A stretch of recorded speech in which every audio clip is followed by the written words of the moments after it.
Use appropriate safety equipment when maneuvering the microwave into your workspace. Using a knife, carefully open the carton box.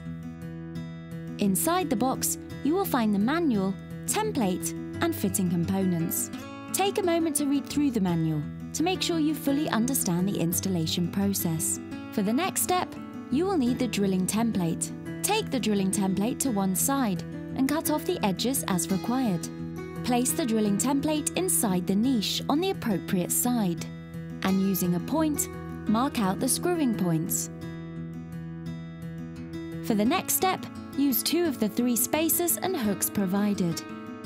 Use a left and right spacer.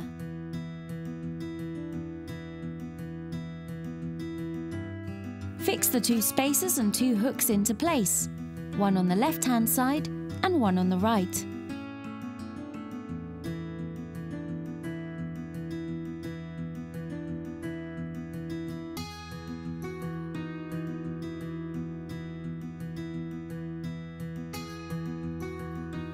Connect the microwave and lift the microwave into the niche, taking care not to damage the product or the kitchen unit.